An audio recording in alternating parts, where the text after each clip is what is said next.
I called off my engagement after my partner said she needed space to reconnect with her ex. I sold our apartment and vanished from our old life. Hey everyone, after what's felt like ages, I've finally gathered myself enough to open up about what's been happening. The truth is, up until recently, I believed I was about to marry the person I was meant to be with, Sienna. We had been together for several years, and for most of that time, I thought we were steady. But now, I'm left wondering how I missed the warning signs. Sienna and I met at a rooftop party in Montreal, introduced by a mutual acquaintance. She had this magnetic wit, was self-assured, and carried herself with a grounded confidence that drew me in. I'd dated others before, but no one really clicked with me the way she did. Things moved quickly. We moved in together after about a year. Everything just felt aligned. We agreed on the big stuff: careers, marriage, eventually starting a family. She worked independently as a digital illustrator, while I managed logistics for a mid-sized software firm. Our routines meshed well. Life wasn't extravagant, but it was good. We had talked about tying the knot for some time, but I didn't actually propose until last spring. It was nothing grand, just a quiet dinner at home, just us. Sienna looked genuinely happy. She teared up, hugged me tightly, and said yes. That night, we dove into wedding plans, something in the autumn, just close friends and family, and a quaint venue by a riverbank outside the city. It felt like everything was lining up perfectly, or so I believed. Looking back, the early warning signs weren't dramatic. They were subtle, easy to overlook. I didn't dwell on them because I didn't want to seem paranoid. At first, Sienna was completely invested in planning. She was sending me mood boards, obsessing over dress styles, asking whether I preferred wildflowers or lilies for the table decor. Then, all of a sudden, that energy faded. I'd ask things like, "Have you decided on your bridesmaids yet?" And she'd brush it off, still figuring it out. The same went for the dress, the cake, the music. Every piece we had been excited about now became something she wanted to delay. "There's plenty of time," she'd tell me. It was like the wedding had become an afterthought. At the time, I chalked it up to pressure. Planning a wedding can get intense, right? Besides, Sienna had her plate full with client deadlines. I figured she was just in a rough patch and would bounce back soon. What I didn't understand then was that her detachment wasn't about the event. It was about us. The real gut punch came during a night out with a group of friends. Someone suggested we play that ridiculous social media game. You've probably seen it. The one where you answer personal prompts without flinching or judging. Everything was lighthearted until someone asked, if you could go back and relive one past relationship, which one would it be? Without missing a beat, Sienna answered, probably Marcus. Just like that. Marcus, her ex from university. The same guy who'd been unfaithful to her. As soon as she said it, the whole mood shifted. The laughter faded into silence. She gave an awkward chuckle and tried to smooth it over with, not that I want to. It's just, he was a big part of my life back then. I wanted to address it right there, but since we were surrounded by friends, I held off. Later that evening, once we were alone, I brought it up. Why him? Of all people, why would you say you'd revisit that relationship? She brushed it off casually. It was just a dumb game, Nathan. Don't overanalyze it, she said with a smile, quickly steering the conversation elsewhere. I let it go, not because I believed her, but because I didn't want to create a fight over what might have been an innocent slip. Still, it gnawed at me. After that night, her actions were harder to dismiss. She was glued to her phone more often, smirking at her screen while texting. She started offering vague reasons for why she couldn't hang out or would suddenly cancel plans. I'm buried in work tonight, she'd say, or, oh, I promised my aunt I'd swing by for the weekend. None of her excuses seemed especially unusual on their own, but over time, they piled up. It felt like I was no longer at the center of her world. Then came that Friday night, The night everything turned upside down. I got home from work a bit earlier than usual, looking forward to a cozy evening with Sienna. I figured we'd grab some takeout and binge a series, just a low-key night. But as soon as I walked in, something felt off. She was on the sofa with her laptop open, but it was clear she wasn't doing anything. She stared blankly at the screen, completely checked out. "Hey, I'm back," I said softly, hoping to ease the tension. "You're early," she replied, as if that were somehow a problem. I brushed it off and headed into the kitchen to start prepping something for dinner, but the silence hung over everything like a storm cloud. Normally, she'd greet me with a quick recap of her day or ask about mine. Not tonight. Nothing. Finally, I turned and asked, "Is something going on?" She closed her laptop slowly and looked at me. "Actually, there's something I need to say."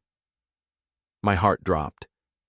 You ever have that moment where your gut knows something awful's about to land, and you can't do a thing to stop it? That was me, frozen, holding a spatula like a clueless idiot. I walked over and sat across from her. "Okay," I said. "What is it?" She hesitated, clearly weighing her words, and then she just said it. "I've been doing some thinking about us and about Marcus." I nearly laughed in disbelief. "Marcus? Are you serious right now? What about him?" She bit her lip and looked anywhere but at me. "I think I need some space. I want to take a step back and see if there's anything still there between us." I was floored. "You want a break to explore things with your ex? Have you lost your mind, Sienna? We're engaged." "It's not like that," she said quickly, as though the right tone might somehow make it better. "I just need to be sure I'm not making a mistake, and if nothing comes of it, I promise I'll come back." That's when it hit me, just how bold she really was. She genuinely thought I'd be waiting around while she ran off to test the waters with someone who already broke her once. Something shifted inside me at that moment. I didn't shout. I didn't storm out. I just stared at her, stunned, asking myself how I hadn't seen any of this coming. I didn't know how to respond at first. My fiancée had just dropped a bomb. She wanted a break to explore unresolved feelings for her ex, Marcus. What exactly do you say to something like that? Eventually, I managed to ask, "What does this break actually mean to you?" My voice was steadier than my insides felt. She straightened her posture like she'd rehearsed this moment. "I think we need some distance to gain perspective," she said. "I'll take time to see whether my feelings for Marcus are still real, and you should use that time to reflect on us too." The nerve. I leaned forward. "So let me get this straight. You want to reconnect with him, and I'm supposed to sit back and meditate on whether we belong together? How does that make any sense, Sienna?" She let out a sigh, the kind people give when they think you're being difficult. "This isn't about something you've done, Nathan. It's about me figuring out what I truly need." Her tone was carefully measured, her eyes distant, as if the script had been memorized well before tonight. It wasn't a conversation. It was a statement of intent, and I was expected to accept it. "You do realize how messed up this sounds, right?" I muttered. "You don't just hit pause on your engagement so you can revisit some toxic fantasy with a guy who treated you like dirt." Her expression hardened. For the first time, I saw just how immovable she could be. "I'm not asking for your blessing, Nathan. I'm telling you what I'm doing." That one hit differently. Suddenly, I wasn't just shocked, I was furious. I got up and started pacing, trying to keep from exploding. "So what's next, Sienna? You're going to pack a bag and drive over to Marcus's apartment like it's some kind of romantic experiment?" "No," she said quickly. "It's not like that. I'm not sure how it's going to work. I just know I need clarity before we take the next step. I owe that to myself." I gave a bitter laugh. "You owe yourself? And what about what you owe me? We're engaged. We're supposed to be building a future together. And now you're telling me you need to test out your old flame to see if I measure up? I never said you weren't enough, she snapped, her voice rising with frustration. But if we're talking about forever here, I have to be sure, and right now, I'm not. That was the final blow. It wasn't just that she wanted to revisit things with Marcus. She wasn't even sure about me. After 4 years together, after making plans and dreaming up a life, she still had doubts. And somehow she didn't grasp how deeply hurtful and absurd her request was. In her mind, this was a reasonable, mature decision, that I'd simply step aside while she chased some old, unresolved nonsense. I stopped pacing and looked at her. Really looked. You know what? Fine, I said, my voice flat. Take your break. She blinked, clearly thrown off by my lack of resistance. Noel, I'm not trying to hurt you. I need some time to get clarity. I nodded, keeping my expression neutral. If that's what you think you need. She hesitated, like she was waiting for a reaction, maybe an argument or a desperate plea, but I gave her none of it. After a moment, she got up, opened her laptop, and said quietly, I'll stay at my dad's place for a little while. This isn't the end. We'll talk once I've had time to think. Okay, I said, calm as ever. She studied my face, probably unsure how to respond to my stillness. Then, without another word, she slipped into the bedroom. I could hear her rummaging, zippers and drawers opening, tossing clothes into a duffel. I stayed on the couch, unmoved, while my thoughts shifted into overdrive. If she wanted space, she'd have it. No interference. A few minutes later, I heard the front door close. She was gone, most likely thinking she'd left me behind to wait and wonder. What she didn't realize was that I had no intention of waiting. Let her chase her illusion. But I had other plans. And once everything's in motion, I'll come back here with an update. Because this isn't going to play out the way she imagines. Thanks again for the incredible feedback and support on my last post. A lot has happened over the past several days, and I figured it was time for an update. First off, I genuinely appreciate the thoughtful comments and encouragement from so many people here. A recurring piece of advice was, don't wait around, and you were absolutely right. I've been busy setting things in motion. The first thing I did was call up my buddy Arjun. We've been close since our university days, and he's not the type to sugarcoat anything. After I filled him in on everything, he swung by with pizza and beer, and we spent the night going over every angle. Mate, you do realize she'll come running back once her little fantasy with Marcus crashes and burns, yeah? He said between bites. And he was spot on. The more we talked, the clearer it became that this wasn't about revenge. It was about reclaiming my agency and moving forward on my terms. I started with the apartment. What Callie conveniently seemed to forget is that the lease is solely under my name. She loved referring to it as our place, bragging about the curtains and lamp fixtures she picked out, but I'm the one footing the rent every month. So first thing Monday morning, I contacted a property agent. She came by for a quick inspection, and we agreed to list the unit immediately. The rental market in this part of the city is booming, and I've already got a couple of serious inquiries. Callie doesn't have a clue. She probably assumes I'm just sitting around in the living room she decorated, agonizing over her break. Next came the cleansing. The signs of her? Gone. You remember those tacky gather and grace signs she insisted on hanging in every corner? Into the bin? The plush velvet pillows she just had to order from some overpriced boutique? Donated to the local shelter? As for the rest of her personal items, clothes, toiletries, books, I boxed everything up, carefully and respectfully. But here's where I got a little tactical. Instead of texting her to come pick it all up or awkwardly dropping it at her dad's place myself, I hired a moving service. They packed and delivered everything to her father's house with a polite little note on top. Here's your stuff. Wishing you and Marcus all the best. I know some people might call this petty. Honestly, I don't see it that way. I'm not being vindictive. I'm being decisive. She asked for space to figure things out. Well, She's got space now. Plenty of it. The most interesting shift came when mutual friends started poking around, asking what happened. I didn't drag her name through the mud, didn't get angry, didn't invent drama. I just told the truth. She wanted to revisit a relationship with her ex before getting married. I decided I'm not interested in being anyone's fallback. You should see the way people react to that. No theatrics, no bitterness, just reality. And once you stop trying to manage the narrative, it's incredible how quickly it speaks for itself. Meanwhile, I've been making moves on my own end.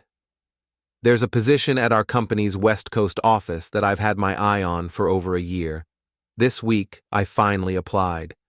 Between the potential job and the strong early interest in the apartment, a clean start is looking more and more real by the day. And then, the texts started coming in. At first, it was soft touches. Hey, hope you're okay. The kind of messages you send when you're testing the water. Then they got more serious. A few, let's talk when you're ready types. And then yesterday, things shifted. Her mom told her the boxes had been delivered. Suddenly, the texts turned frantic. Apparently, she didn't expect me to actually move on. She thought she could hit pause on my life while she sorted hers out. But life doesn't work like that. And neither do I. What are you doing? Why are you acting like this is over? That was her message. Her voice cracked over the phone like she couldn't understand how we got here. I kept it simple. Because it is over, Tessa.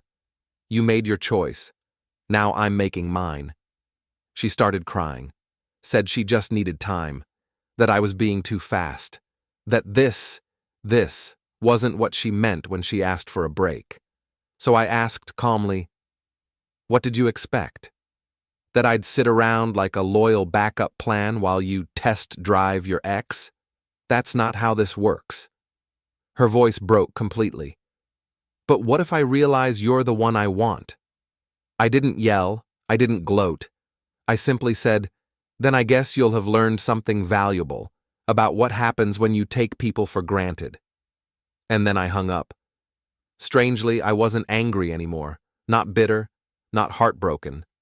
I felt free. Every box I tape shut, every drawer I clear out, every email I send to organize this next chapter. It's like I'm reclaiming a part of myself I didn't even know I'd given up. Noah came over again yesterday to help pack. He took one look at me and said, "You seem different. More focused." He's right. I am different. When Tessa told me she wanted to explore things with Dylan, I thought my world was falling apart. But now I realize it wasn't my world collapsing. It was the illusion, the false comfort, the silent compromises, the version of love where I gave more than I received, just to keep the peace. That version of my life is over. And honestly, good riddance. For now, I'll leave it at this. Sometimes the best way to respond to someone treating you like an option is to remove yourself from their list altogether. No fight, no scene, just absence, and the silence that follows when someone realizes they underestimated you. Stay tuned. This story isn't over. And something tells me Tessa's break isn't going quite the way she pictured it. Thanks so much for all the support and feedback on my last post. Things have definitely escalated, so I want to share how everything is unfolding. Remember when I said I applied for the West Coast job? Well, I got it. The timing couldn't be more perfect. The house is officially under contract, with closing scheduled for next month. But that's just the start. What's really interesting is how Tessa's reconnecting with her ex, Lucas, is actually playing out. Through some mutual friends, I learned their rekindled flame isn't quite the fairy tale she imagined. Turns out, 4 years hasn't changed him much. He's still the same unreliable guy who betrayed her back in college. Now here's where it gets better. Tessa has been trying to shape the story on social media. She's posting those vague, inspirational quotes about finding yourself and listening to your heart. So, I decided to respond, but on my own terms. I put up a simple, straightforward update. Life update. Thrilled to announce I've accepted a new role in Vancouver. Sometimes when one door closes, better ones open. ready for this next chapter. The reaction was immediate. Messages poured in, congratulations, questions about the move, and of course, curiosity about Tessa. I kept my replies short and honest. We're no longer together. She needed to explore other options, so I'm exploring mine. That sparked a fascinating shift among our shared circle. Those friends who had been uncertain before now saw things differently, especially as Tessa kept posting cryptic relationship quotes. Then came the professional ripple effect. Tessa's freelance graphic design work largely relies on word-of-mouth referrals. Sarah, a mutual contact in the creative industry who used to send her clients, reached out to me. "I have to know what's really going on," Sarah said over coffee. "Tessa's telling everyone you're just taking some time apart to grow individually, but something feels off." I shared Tessa's own message to Sarah, the one where she said she wanted to explore things with Dylan. The look on Sarah's face said it all. She didn't buy it for a second. By the end of the week, several of Tessa's potential clients began postponing their projects. Not because I spread rumors or said anything bad, but honestly, who wants to hire someone who treats commitment so casually? Tessa caught on quickly. Her texts became more frequent and desperate. "Why are you telling people about Dylan? You're ruining my reputation. This isn't fair. I just needed time to figure things out," I replied plainly. "You got exactly what you wanted, time and space.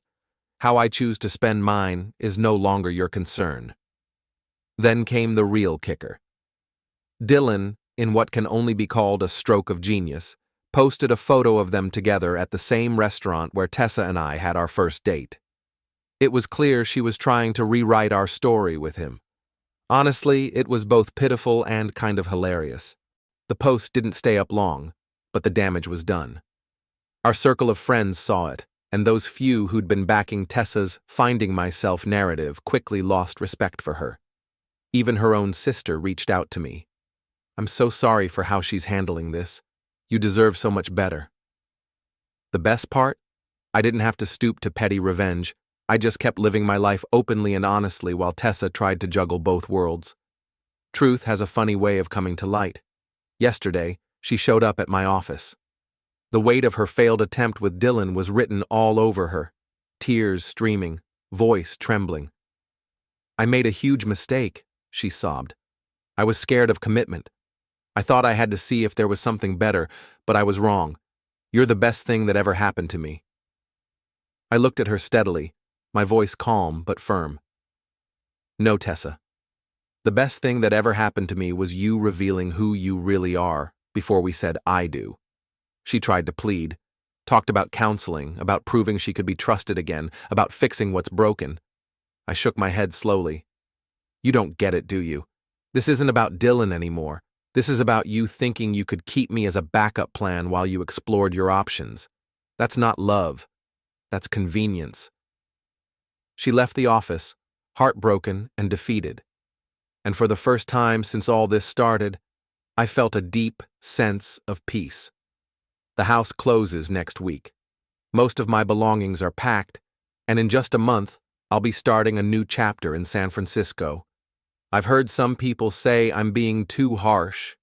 Everyone makes mistakes, they say. But this wasn't a mistake. It was a choice. Choices like every time she texted Dylan behind my back, every lie about where she was, every moment spent planning to put our relationship on hold. Those were deliberate decisions. I'll share more once the move is done. For now, I'll leave you with this. Sometimes the best revenge isn't about getting even. It's about getting better.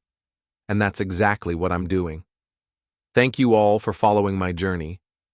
This will be my final update, and I have some interesting developments to share. San Francisco is everything I hoped for. My new apartment offers a stunning view of the bay, and the tech scene here is vibrant and inspiring. My new team values growth and innovation. No drama, just forward momentum. It's exactly the fresh start I needed. But before I dive into that, let me catch you up on how things wrapped up back home. The closing went off without a hitch, and the house sold for more than the asking price. a solid win. What surprised me most was Tessa's reaction. She didn't believe the sale was real until she actually drove by and saw the new owners moving in. And then things got really interesting. Remember Dylan? Of all people, he reached out to me. He sent a long message claiming he never meant to stir up trouble and that Tessa had contacted him first, months before she even asked for the break. Tessa had been planning her little exploration for quite some time. She'd been messaging Dylan for months, carefully laying the groundwork for her backup plan without me knowing. Here's the real irony. Dylan ended things with her, saying, "If she could do this to you, she could do it to anyone." Her professional fallout has been significant. Remember all those clients she lined up? Most found other designers, not because I said anything, but because word spreads fast in our industry. One of her largest clients even reached out to me personally. "We heard about the engagement situation. We need someone who can commit to long-term projects. Do you know any reliable designers?" I recommended a talented acquaintance and they quickly secured the contract. Karma, perhaps. Tessa's social media meltdown has been a spectacle. It started with sorrowful quotes about losing your sweetheart, shifted to angry posts blaming toxic people who can't handle growth, and lately, she's been desperately trying to convince everyone how happy and thriving she is. The final twist was almost laughable. Tessa posted about starting her own design firm. Bold move, right? But just days later, she was sending out job applications. Reality has a way of catching up. Last week, her sister reached out again. Apparently, Tessa's been staying with their parents, claiming she needs time to heal from our separation. Her sister said, "She really thought you'd wait for her. When you sold the house and moved, it broke her fantasy completely." The most telling moment came during a recent video call with our old friend group. They shared local gossip. Someone spotted Tessa at a coffee shop, nervously explaining to a potential client why her portfolio website was down. She'd forgotten that I was the one who originally set up and maintained it.